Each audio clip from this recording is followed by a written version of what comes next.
If you want a hard dose of reality, look no further than this viral video of a baby easily navigating an iPad, but then struggling to figure out why an actual magazine doesn't respond to her touch.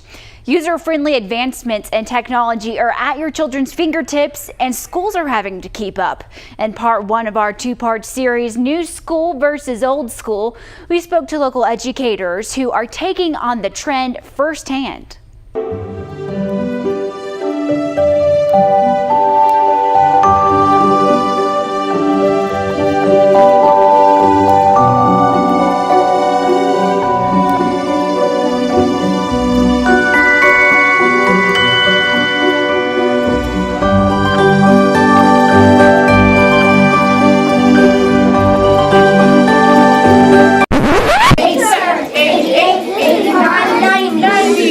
Welcome to Education in 2016. I hope you're sitting down for this. Chalkboards have been replaced by high-tech touchscreens. Your kindergartner thinks a computer mouse is obsolete, and your high school teenager can Snapchat his story in history class. Remember your old trusty calculator? Well, now there are phone apps that solve entire equations. Everything is on the internet. I started with 6th and 7th grade in Abernathy, Texas. I'm in 1989. I have a lot of them call me Mama Cowan, which, since I've been teaching for a while, it's okay. Terry Cowan is a 27-year veteran educator, currently teaching senior English at Midland High School. She tells us that some students have to give the Roman numeral clock on her wall a double take to tell the time, while others struggle with reading her cursive writing. It's all a product of new curriculum in schools, centered within the rapidly changing digital world in which we live. Technology and having access to online things has completely changed the research aspect of English. But it's also enriched it so much where I can pull so many cool pieces to have my students make comparisons with. But sometimes it's kind of nice to have that old school book in your hand mentality too. I think it might have just been a little easier to grasp. Now there's just too much information almost. It's like, which one do I pick? Cowan, who actually taught her own two daughters when they were in school, has seen firsthand how technology, in particular the cell phone, has worked its way into the classroom. Social media is amazing. It has kept me connected with so many amazing people. But it's social media. You do it when you're social. This is school. You're not social right now. Mrs. Cowan's students were born in the late 90s, well before devices replaced traditional education tools. The children in Natalie Wada's classroom, however, probably had their births recorded on an iPhone. They're so used to iPads or touchscreens that they forgot how to use a mouse, or they never learned how to use a mouse. So that's one of the things that we have to teach is how to hold it, how to click it, how to use it. The things that are under the ground that grow out the roots.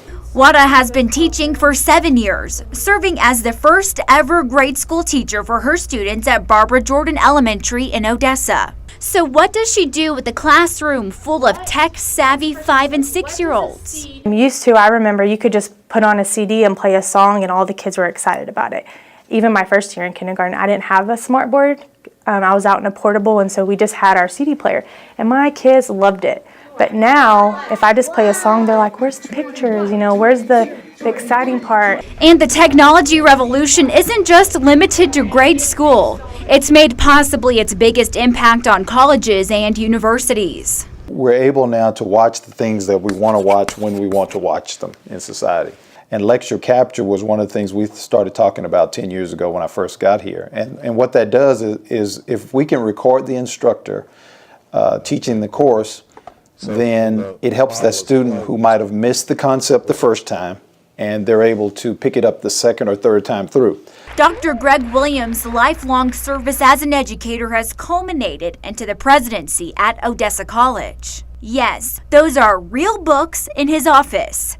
And yes, he's updated his campus to keep up with the times. We have the best technology possible in our classrooms.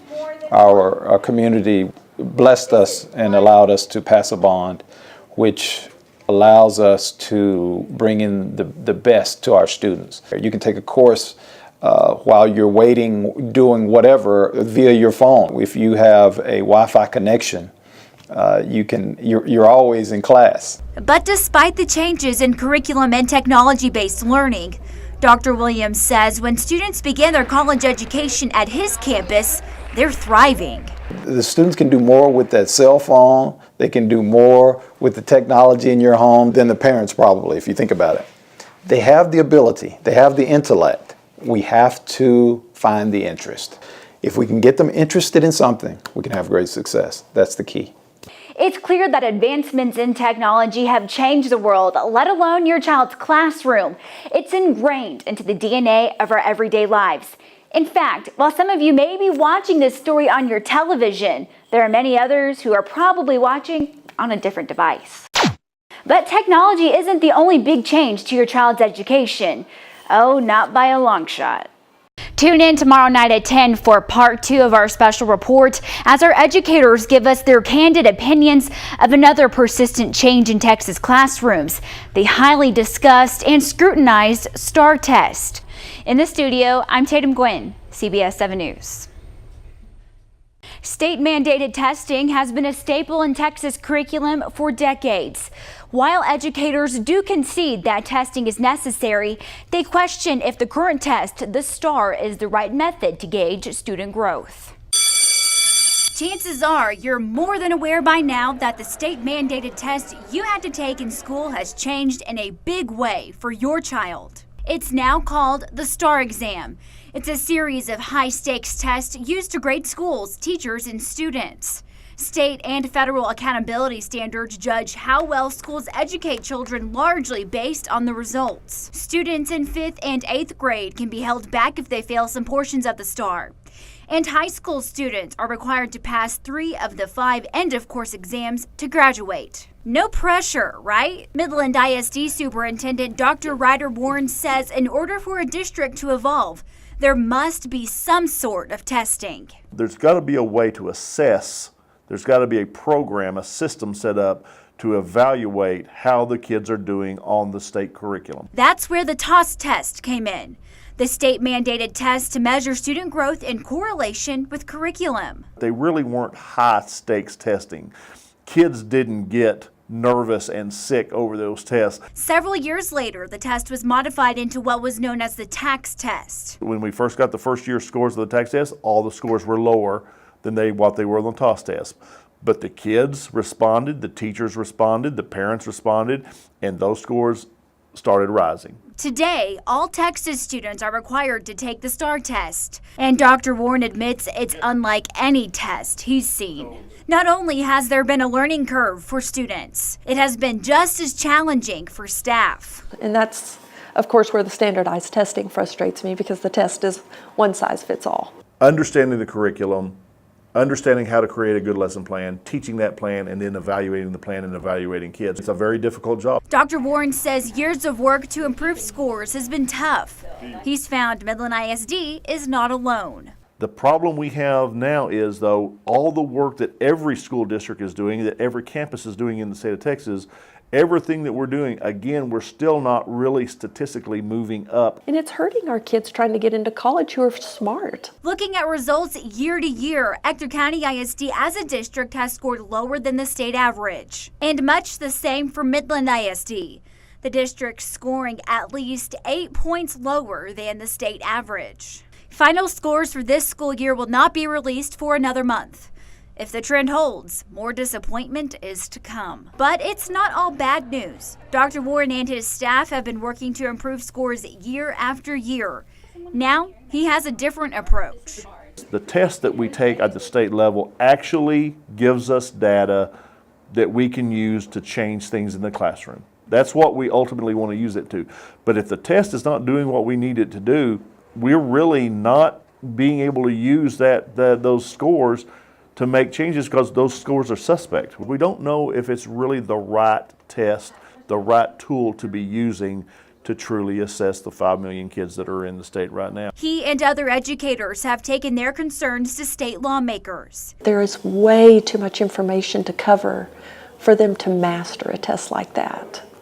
With the grammar rules and just literary devices to hit, it's just overwhelming. The basic education for a child today is not the basic education of a child 10 years ago. There are real challenges, from the latest and greatest technology to figuring out the newest test. One thing you'll find that hasn't changed: why these educators go to work. Is it still worth it? Oh, absolutely. At every level. At every level. We think these are the best jobs there are in this community. To be there for them, to know that they can come to school and be cared for, and then also that I'm going to be proud of them for all the accomplishments and things that they do throughout the year. You can accomplish almost anything you want in this world of education, work, what have you, if you're willing to work at it and if you don't quit. And that's an A+, no matter the curriculum. Changes could be coming to the STAR exam. Educators from all over the state have expressed their concerns with this year's test, prompting the state education commissioner to take a second look at the current test. In the studio, I'm Tatum Guinn, CBS 7 News.